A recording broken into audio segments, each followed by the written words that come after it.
नमस्कार दर्शक बंधु केते गुटे गुरुत्वपूर्ण खबर को नहीं आउ गोटे नुआ भिडियो आपण मानकु समस्त को बहुत बहुत स्वागत। पाणीपाग अपडेट को नहीं खबर आरंभ करिवा। दक्षिण और दक्षिण पूर्व बांग्लादेश एवं तत्संलग्न अंचल रे लघुचाप क्षेत्र सृष्टि होईछि। एहार प्रभाव रे उत्तर ओडिशा रे आज प्रबल वर्षा हेबार संभावना अछि।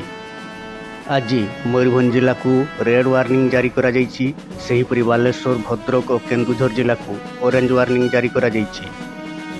सेहीपरि केन्द्रापड़ा जाजपुर जगतसिंहपुर ढेंकानाल सुंदरगढ़ देवगढ़ को येलो वार्निंग जारी करा जाईछि। वर्षा सहित घंटा प्रति 40 ରୁ 50 किलोमीटर बेगर पवन हेबार संभावना रही। जेहेतु आज मयूरभंज जिला को रेड वार्निंग जारी करा जाईछि, सेथिपई मयूरभंज जिलार सबु स्कूल और अंगनवाड़ी केन्द्र को छुट्टी घोषणा करा जाईछि।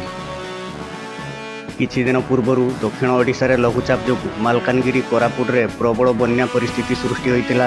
एबे उत्तर ओडिशा रे प्रबल वर्षा जो बन्या परिस्थिति सृष्टि हेबो। उत्तर ओडिशा उपकूल रे लघुचाप क्षेत्र सृष्टि होइतिबारु उत्तर ओडिशा रे वर्षार प्रभाव अधिक रहिबो। तो दर्शक बंधु ये थिला आजिर अपडेट। एही भली नुआ नुआ अपडेट बा नुआ नुआ खबर पाइबा पई आम चैनल को सब्सक्राइब करि नियंतु। आ वीडियो टी गोटे लाइक कर दियंतु।